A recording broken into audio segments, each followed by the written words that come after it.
Warahmatullahi wabarakatuh. Ya, alhamdulillah anak-anak kita dipertemukan kembali dalam pertemuan fisika untuk pekan yang ke-8 ya. Pada pertemuan kali ini Bu Ika masih membahas tentang bab 2 untuk subbab yang terakhir, yaitu tentang pengukuran. Nah, ini poin yang G ya.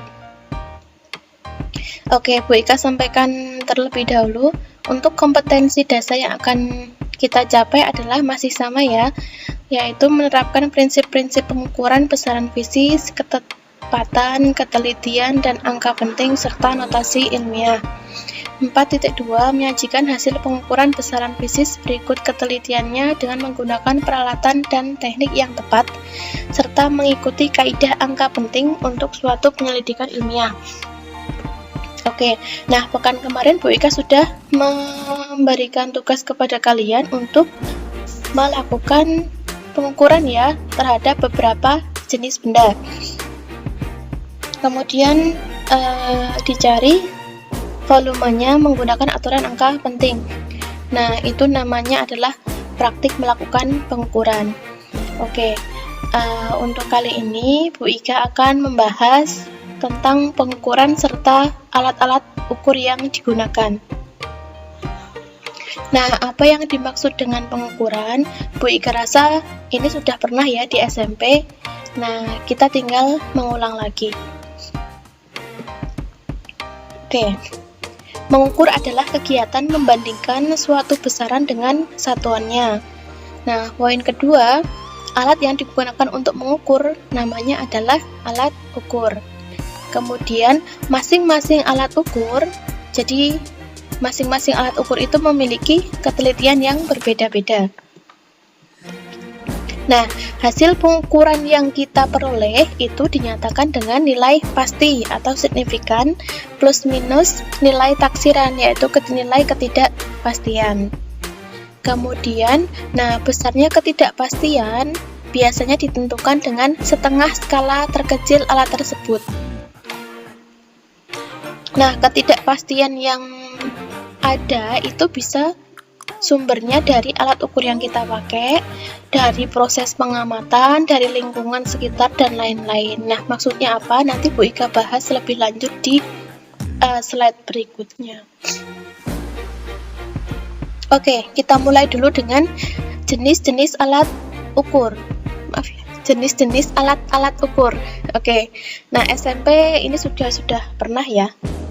Kita ulang dulu. Untuk alat ukur yang Bu Ika bahas pertama adalah alat ukur panjang.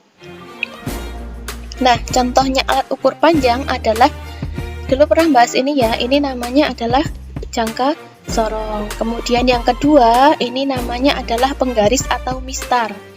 Nah, yang ketiga ini namanya adalah mikrometer skrup. Oke, alat ukur yang kedua adalah alat ukur massa. Contohnya, nah ini namanya neraca elektronik. Kenapa elektronik? Atau ini nama lainnya neraca digital. Nah, ini menggunakan sumber batu baterai ya. Mungkin kalau ada yang pernah menggunakan, ini tinggal bendanya diletakkan di atasnya, nanti di sini akan tertera hasil pengukurannya. Nah, ini biasanya bisa mengukur sampai beberapa tempat desimal. Biasanya kalau yang alat ukur neraca elektronik digunakan di lab kimia ya, karena di sana kan mengukur sekian gram atau sekian 0, sekian gram bahan. Nah, ini namanya neraca dua lengan. Kemudian yang ini namanya neraca pegas. Kemarin sudah sempat Bu Ika singgung ya. Nah, kemudian yang ini mungkin kalian juga sudah pernah pakai dulu di SMP, namanya neraca Ohaus. Oke, yang ketiga adalah alat ukur waktu. Contohnya, sebelum ditemukan stopwatch atau jam yang digital, dulu kan memakainya ini. Nah, namanya jam matahari. Kemudian berkembang. Nah, yang sekarang kita memakainya jam dinding. Kemudian ada lagi yang alat ukur waktu namanya stopwatch. Ini biasanya digunakan di pelajaran olahraga juga ya. Kemudian alat ukur listrik. Nah, contohnya adalah, nah ini pernah ya, ini simbolnya A, artinya adalah alat yang digunakan untuk mengukur kuat arus listrik, namanya ampermeter. Ini namanya adalah voltmeter untuk mengukur tegangan listrik. Ini namanya adalah, ini simbol hambatan ya, mengukur hambatan listrik atau ohmmeter. Nah, alat ukur listrik ini pernah kalian pakai di kelas 9, cara membacanya dan sebagainya, gitu ya. Nah, sekarang bagaimana sih cara membaca hasil pengukuran dari alat ukur yang kita gunakan? Nah, yang akan Bu Ika bahas adalah alat ukur panjang dan massa. Oke, yang pertama adalah mistar. Nah, mistar ini Bu Ika rasa kalian sering ya menggunakan di kehidupan sehari-hari, dan juga kemarin waktu mengerjakan tugas yang terakhir kemarin, kalian juga mengukurnya menggunakan mistar ya, atau juga bisa menggunakan rolmeter atau meteran. Nah, ini mistar. Ketelitiannya 1 mm. Nah, kok bisa? Jadi, kalau kalian lihat jarak antara garis satu dengan garis yang lainnya itu adalah 1 mm. Nah, itu namanya adalah ketelitian. Nah, ini ya, atau skala terkecil. Jarak satu garis dengan garis berikutnya, itu namanya ketelitian. Oke, yang kedua adalah Bu Ika bahas cara membahas hasil pengukuran. Sekarang kita lihat, ini ada sebuah objek, diukur menggunakan mistar atau penggaris. Tetapi, mengukurnya objek ini tidak mulai dari angka 0, ya, tapi mulainya dari angka 1, 2, 3, 4, 0,4. Ketika diukur sampai 2,123, begitu ya. Jadi mulainya dari 0,4 sampai 2,3, maka hasil pengukuran objeknya ini berapa sentimeter? Nah, hasil pengukurannya adalah 2,3 dikurangi 0,4 tadi, hasilnya adalah 1,9 cm. Jadi kalian harus memperhatikan apakah mulai dari skala 0 atau tidak. Kalau mulai dari skala 0, nah sampai sini ya sudah hasilnya 2,3. Tapi kalau mulainya enggak dari skala 0, maka kalian harus melakukan pengurangan atau dikurangi dulu, begitu ya. Oke, lanjut. Yang kedua adalah jangka sorong. Nah, jangka sorong ini memiliki ketelitian, kalau mistar tadi 1 mm, jangka sorong turun lagi, yaitu 0,1 mm, masih pakai satuan yang sama, mm, gitu ya, ketelitiannya. Untuk jangka sorong, pengukurannya juga menggunakan cm, sama kayak penggaris. Nah, digunakan untuk apa jangka sorong ini? Biasanya digunakan untuk mengukur panjang, bisa ya, diameter dalam atau diameter luar suatu benda. Nah, ini gambarnya ya, ini gambar jangka sorong. Jangka sorong itu terdiri dari, ini namanya skala utama, ini skala nonius atau skala geser. Jadi, mungkin SMP pernah pakai ya. Ini namanya adalah kunci, buat mengunci supaya kalau pas sudah terukur, hasilnya tidak bergeser. Nah, ini namanya rahang utama ya, dan ini yang digunakan untuk mengukur diameter dalam. Oke, kita lanjut. Cara membaca jangka sorong atau hasil pengukuran jangka sorong. Jadi ini, contohnya Bu Ika di sini punya ya. Ini namanya skala utama yang atas tadi. Nah, ini namanya skala nonius atau skala Vernier ya. Cara membacanya adalah kalian harus menemukan terlebih dahulu angka 0 di skala yang bawah. Oke, sampai sini ini ya. Nah, skala utamanya terbaca angka berapa? Nah, jadi skala utamanya ini sampai angka 0 ternyata terbaca 3,1, ya sudah ditulis di sini 3,1 cm. Sekarang langkah kedua adalah antara skala utama dan skala nonius, cari garis yang berimpit. Berimpit itu segaris, jadi sejajar dengan atas ya. Sekarang kita lihat. Oke, ini 1 enggak berimpit, 2 enggak berimpit, 3 enggak, 4 enggak, ini enggak, ini ya. Jadi yang berimpit adalah angka 9. Jadi yang dibaca bukan yang 4 atas, tapi yang skala bawah. Ini namanya skala yang lurus atau berimpit. Maka skala non-newsnya adalah angka 9 yang berimpit. Nah, pembacaan skala Fresnelnya adalah skala non-news, ini namanya angka 9. Maka hasilnya adalah kita kalikan ketelitiannya. Tapi ketelitiannya harus diubah dalam sentimeter. Karena kan jangka sorong nanti satunya senti. Maka tadi diubah menjadi sentimeter 0,01. Tinggal dikalikan yang berimpit adalah angka 9, hasilnya 0,09 cm. Nah, langkah terakhir adalah menjumlahkan skala utama dan skala vernier. Ini ya, 3,1 cm ditambah 0,09 cm. Hasil pengukurannya adalah 3,19 cm.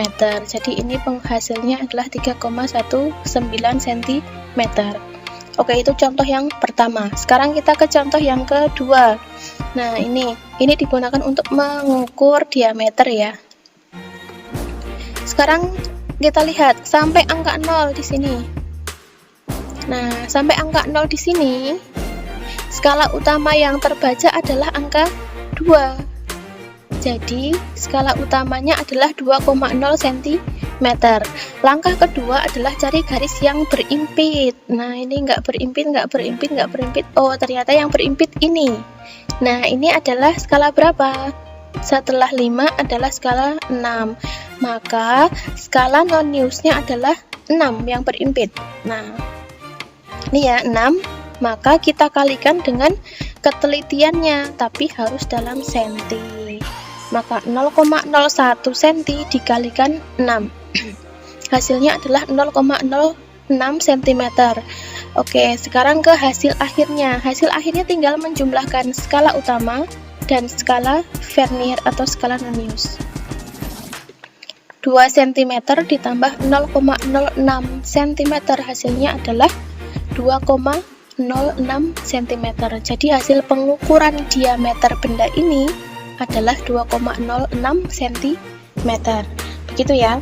Pokoknya kalau mistar itu satuannya adalah senti, jangka sorong juga masih cm. Nah, yang ketiga ini namanya mikrometerskop, nanti satuannya adalah milimeter. Ketelitian mikrometerskop turun lagi ya. Penggaris tadi 1 mm, jangka sorong 0,1 mm, mikrometerskop 0,01 mm. Nah, biasanya digunakan untuk mengukur ketebalan kertas. Plat juga bisa. Digunakan untuk mengukur panjang benda, jadi maksimal hanya 25 mm. Atau kalau jadiin senti, maksimalnya cuma 2,5 cm. Gitu ya. Nah, ini gambar dari mikrometerskop. Ada namanya rahang utama dan rahang putar. Ini ya. Ini skala utama. Nah, ini namanya skala putar, gitu ya. Skala utamanya ini nanti ada 0 urutannya ya. Terus 0,5, 1, bawah 1,5, terus 2, 2,5, 3 dan seterusnya. Nah, sekarang gimana cara membacanya? Oke, cara membaca hasil pengukuran menggunakan mikrometerskop. Nah, ini ya. Oke, langkah awal adalah kita harus tahu skala utamanya itu berapa milimeter. Caranya, ini 0, ini 0,5, ini 1, ini 1,5, 2, 2,5, 3, terus 3,5. Jadi sampai sini bacanya. Maka skala utamanya adalah 3,5 mm. Gitu ya. Sekarang cari di skala putarnya yang berimpit dengan skala utama. Nah, ini angka berapa? 20. Maka skala non-newsnya adalah 0,20 mm. Gitu ya. Nah, maka hasil pengukurannya adalah sama, menjumlahkan skala utama dan skala non-news. 3,5 ditambah 0,20, hasilnya adalah 3,70 mm. Jadi untuk mikrometer skrup satuannya adalah milimeter. Dari kata M-nya itu ya, biar gampang mengingat. Oke. Ini contoh yang pertama. Sekarang Bu Ika contohkan lagi yang kedua. Nah, ini ya. Nah, oke. Sekarang kita ke ini, namanya skala utama. Ini skala putar. Sekarang langkah awal adalah skala utamanya dulu dibaca. Ini 0, 0,5, 1, 1,5, 2. Ada lagi nggak? Nggak ada yang bawah. Maka kita stop sampai sini dulu. Nah, skala utamanya adalah sampai sini. Berapa? 2,0 mm. Sekarang kita lihat skala putarnya. Ini ya. Jadi ini skalanya naik. Oke, ini 40. Jadi kalau ini 40, di sini 45, maka kan kalau ke sana naik ya. 40, 45. Nah, ini 46, 47. Ini yang berimpit. Maka skala putarnya adalah 0,47 mm. Nah, kalau mau mencari hasil akhirnya tinggal dijumlah saja skala utama dan skala nonius. 2,0 ditambah 0,47 mm. Hasilnya adalah 2,47 mm. Maka hasil pengukuran bendanya ini adalah 2,47 mm. Begitu ya. Jadi itu terkait dengan pembacaan skala alat ukur panjang. Yang pertama tadi mistar, jangka sorong, terus ini mikrometer skrup. Sekarang Bu Ika lanjut, berikutnya adalah alat ukur massa ya, yaitu Bu Ika membahas di sini neraca Ohaus. Bu Ika rasa SMP ini juga sudah pernah ya. Bu Ika ulang lagi. Jadi di neraca Ohaus itu ada skala maksimalnya ini 500 gram, skalanya di sini 100 gram itu maksimal, di sini 10 gram. Walaupun setiap neraca Ohaus punya skala maksimal beda-beda ya, tapi yang di sini adalah sekian. Oke, cara membacanya adalah temukan tanda segitiga. Jadi hasil pengukurannya di tanda yang segitiga-segitiga ini ya, yang menunjukkan. Caranya adalah, nah ini 400 gram, maka ditambah dengan 90 gram. Kemudian yang bawah, yang satuan ditambah dengan, nah ini berapa nih? 8,2 ya. Ini 8,1, 8,2. Maka hasilnya adalah tinggal dijumlah. 400 gram ditambah 90 gram ditambah 8,2 gram. Nah, hasilnya adalah 498,2 gram. Bu Ika rasa untuk yang neraca Ohaus gampang ya, lebih gampang. Yaitu tinggal menjumlahkan semua angka yang ditunjukkan di sini yang ada tanda segitiga. Oke, begitu. Pokoknya yang utama adalah dalam fisika jangan lupa menuliskan skala. Jangan lupa menuliskan satuan, karena kalau nggak ada satuan, fisika itu nggak bunyi atau nggak ada artinya. Begitu ya. Kemudian, oke, Bu Ika bahas berikutnya. Jadi ketika kita melakukan pengukuran atau melakukan eksperimen, ada kemungkinan beberapa kesalahan dalam melakukan pengukuran tersebut. Kesalahannya apa saja? Nah, sumber-sumber kesalahan dalam eksperimen bisa berasal dari yang pertama instrumen. Instrumen itu alat ya, seperti kalibrasi alat yang tidak sempurna. Nah, maksudnya apa? Nanti kita bahas. Yang kedua adalah observasi atau pengamatan, misalnya kesalahan paralaks atau pembacaan. Nah, ini nanti Bu Ika bahas juga. Yang ketiga, environmental, yaitu seperti tegangan listrik yang tidak stabil. Maksudnya apa?